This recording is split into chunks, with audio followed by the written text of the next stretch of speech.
What is something that old people love that you don't understand? There is this weird type of traditional Vietnamese music my parents said that only old people like, and they could not stand it either. A decade later, and apparently they enjoy it. I await my turn in fear. This is going to draw some hate, but once I reached my 50s, Bruce Springsteen's library suddenly became enjoyable. I'd always liked bits of his work here and there, but once I got old enough, bam, I get it. In my country, Brazil, old people sit in front of their houses and do absolutely nothing for hours, just watching people and cars go by. This is more common for lower social class. For instance, my grandma and her friends gather every day at someone's door and just sit there until the night comes. They are retired. Do they talk to each other or just sit like Hector Salamanca? Fine china and silverware. It's pretty in the way anything made in bulk can be. It's expensive, has very little resale value, fragile as F, and virtually useless unless you're trying to impress another old person. Personal opinion, no hate. I use my grandmother's fine china as everyday plates. Even put them in the dishwasher. Freaks my mother out, but they are plates. They are serving their purpose in life. Why would I have extra plates I don't use except for holidays?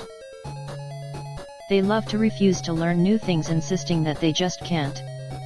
It's my kryptonite. I'm in my mid-40s and I just can't deal with my mom's fear of everything, including using technology, because she might click on the wrong thing. I've asked her what the worst case scenario is, maybe she gets billed for something or sent something unexpected, and reminded her I'm there to help make things right. I've also reminded her that she's spent so long resisting this stuff that it gets harder to learn each day. It just doesn't settle with her. My mill is like this. She stopped working in the late 80s and has basically frozen herself there, save for at least using a cell phone. Of course she refuses to use a smartphone. She is an otherwise intelligent person, but she also says things like she's afraid she's going to click the wrong thing, so her solution is to just refuse to use a computer entirely. Touching strangers' babies. Why is that? My husband's grandma will lunge towards a baby like a hyena trying to steal from a lion. She then starts getting in the baby's face while dancing like an idiot and trying to smooch their puffy baby cheeks. She doesn't care what the parents/guardians say either and will respond with, "It's okay, they're laughing." She weirds me out as an adult cause she has no view of personal space. I feel bad for those parents. Old lady perms. Those types are about to die out, but I still see little blue-haired ladies out and about. I don't get it. They only wash their hair once a week and it just doesn't look good. A truly fascinating thing I recently learned: a blue or purple rinse is something you can do if blonde hair is brassy or yellowish. Anyone who bleaches their hair has probably used a purple shampoo once or twice, to cancel out the yellow.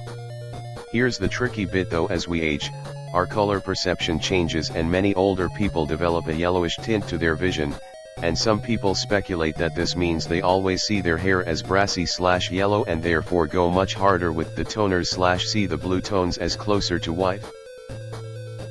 Everyone who learned to drive before GPS still love having in-depth conversations about alternative routes, even if they now use their phone's maps and can see all the different options and about how long each would take. They were. I just let them go on about it, then use GPS if I need to. Being assisted by young children means the world to them for some reason. This one is easy to explain, I think. When you have kids, you fall helplessly in love with them, of course. The golden years of childhood, maybe 5 to 11, fly by for parents very, very quickly. Then suddenly your beautiful kid who you were so close to becomes a surly distant teen sob and would rather not hang out with you. This is good. Of course, they need to do their own thing, and it's all over. Later in life you remember your kid's childhood as a period of great personal happiness. At age 70, interacting with a 5 to 11-year-old again brings back so many memories and an almost overwhelming surge of love. 2 spaces after periods when typing. I'm not super old, but had to stop doing that. Well, I was kinda forced to, but look at it from the other side for a sec. You're taught all your formative years that something is correct, then much younger people come along and tell you it's not and they don't like. I don't care what it's about. You'd probably wonder why they have the authority to change that rule at all, and possibly resent being forced to make effort to change something that isn't a problem for you. Don't believe me? Just imagine if in 20 to 30 years the kids hate single spaces behind periods and want to move to 3x spaces after every sentence, which is not intuitive for you, but apparently is for them. You're happily ignoring them, but when they get to be the age where they could hire you for work, you have to actually listen and change because someone might consider you old or uncool if you do it. It's strangely offensive to some people. That's how many people in their 50s plus feel about this one. Cutting down every tree on their property right before they die. I mean cutting down the trees before the people die or move into a retirement/care home.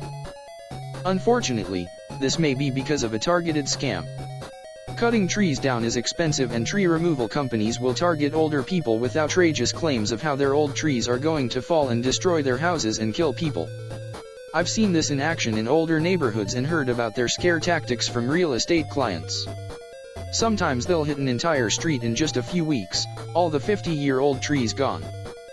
My neighbor is super elderly. You can see from real estate drone shots how established the trees are. It's something else.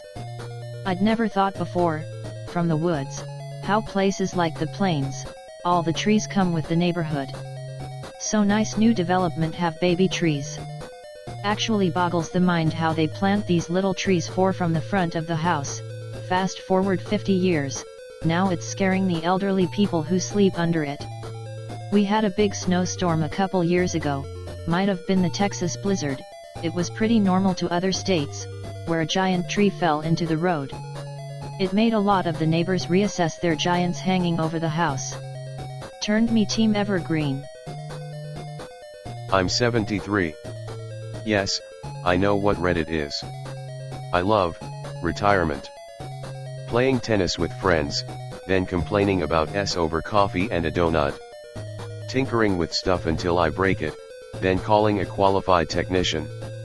Gives my wife something to be about, playing WoW when you snot-nosed kids are in school so I don't get killed trying to complete a quest. Skiing midweek at senior rates when the slopes are empty. That's just for starters. Living in Henan, China, the old people would listen to and perform this kind of music that consists of a guy on an erhu, someone rhythmically banging on drums and cymbals, and a woman shrieking what sounded like an imitation of drowning cats. They'd get together in the parks in big groups, and all over the park there was these banging and crashing and screaming so loud it drowned out the normal city noise and set off a horrible buzzing sensation in my ear canal. I think this is called Henan opera, but I'm not sure. Old people love it there. Guess that's where Yoko Ono got her inspiration. I used to never understand how my grandparents or other people their age could lead such boring lives. They would spend most of their time at home, working in their garden, doing little things around the house. My grandfather would go out into his garage/shop and tinker on stuff. As a kid/teen they were the most boring people in the world. At 37, I get it. I do. I'm being pulled in so many different directions and places with work, family, kids, etc. that I long for nothing more than a quiet weekend at home with no plans. I hate casinos. I have a great little acreage by a lake and everyone just wants to go to the casinos. Every cute rock star from the 80s ends up dead or playing the casino circuit, and it is so depressing. Watching people have nothing to do but sit obsessively in front of a slot machine for hours and hours while they feed those indifferent machines with their SS and savings. One solo cup of quarters at a time leaves me feeling an overwhelming sadness I cannot bear. Plus it is so boring I would rather do almost anything else. I do not get it. Thanks for watching and see you in the next video.